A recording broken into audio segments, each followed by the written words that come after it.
Dadan kami sa IDL yan, retard 1 day, advance 1 hour. Kami ngayon, mag-a-adjust kami ng ship's clock. Lahat ng orasan sa barko ay mag-a-adjust. So ito yung aming chronometer. Ito yung mag-a-adjust, yan. Source.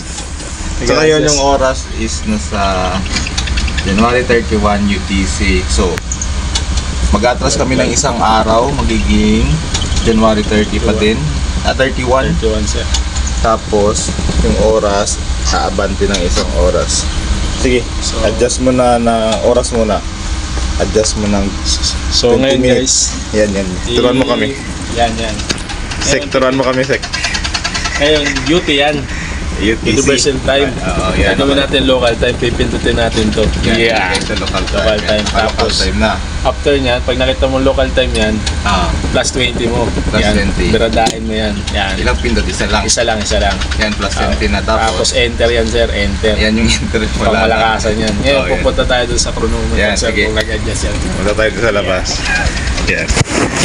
So, hindi nakita. Yan. So, mapapansin nyo. Yan.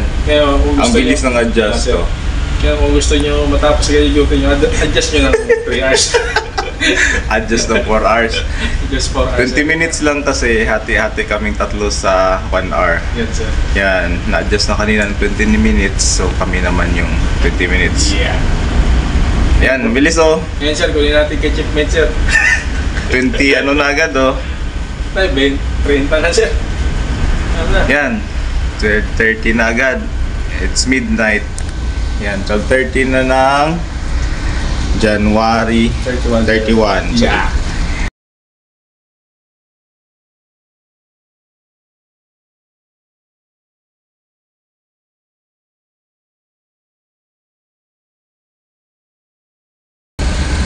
Yan, naka-advance na yung oras. I-retard naman natin yung araw ngayon. So, kita nyo ngayon yung araw niya is nasa February 1, February 1, 2025. Yan yung oras na ngayon. Mag-adjust na ba? Tapos tayo no, 0032 na. So, magre-retard tayo ng 1 day. So, paano mag-retard ng 1 day? Yan, gawin mong January 31. January sir, 31. Ngayon mo din na 31. Ang gagawin natin dyan. Pass sir, pass. Baka magkamali sir. Baka magkamali, yari tayo.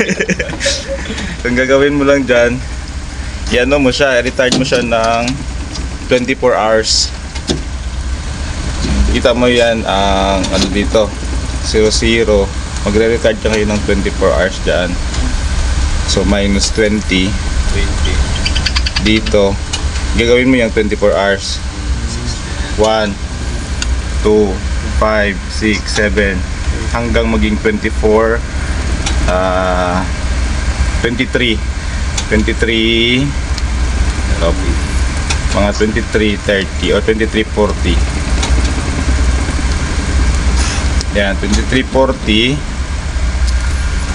plus natin para mag-adjust na lang tayo ng 5. Adjust na to. Ayan na. So yan na, kanina na sobrahan ko ng 5, so minus 5 seconds. 5 yan. 0035 46 seconds. 5 minutes. 35 minutes. Basic check natin kung tama yung ano natin, kung may difference ba yung chronometer natin sa GMT. So ngayon 11:58:20. Gagamitin natin yung ating radyo dito. So meron tayo dito ng radyo. Ito yung ating MF radio. Pakunang noodles. Pakunang noodles. Ay, ikaw muna, sponsor. Hey! So para mag-check, ilagay natin sa telephone. Yan.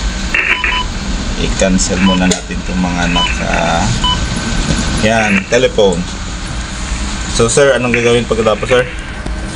Naka-telephone na. Telephone, sir. Anong frequency tayo magte-test? So pwede tayo sa 15,000. 15,000. Yan, tapos enter. Yan.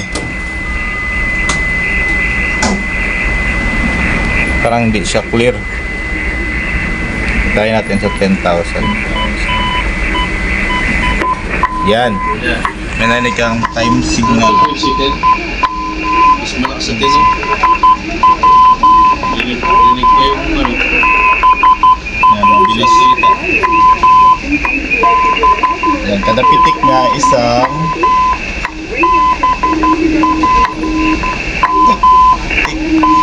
pitik nga isang seconds yun sa chronometer.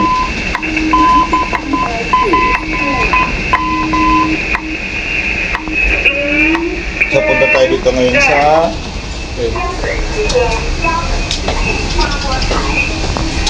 dito.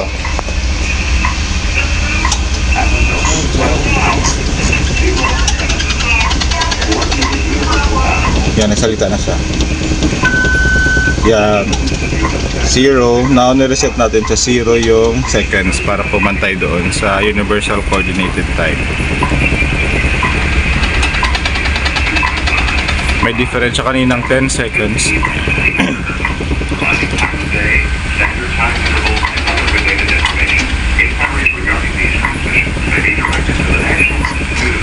Or 25. Check natin pag nag 00, 1 minute 00 kung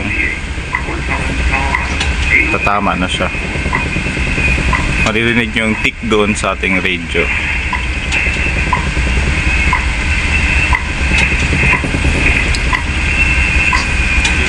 Tick. 15 seconds. So pag nag-adjust ng seconds, dito lang. Tusukin lang natin ng lapis, dahan-dahan.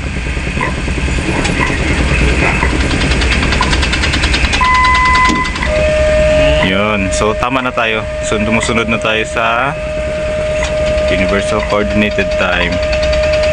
So check natin local time, 10. Same na sila. So yun lang guys. Thank you for watching. Bye bye.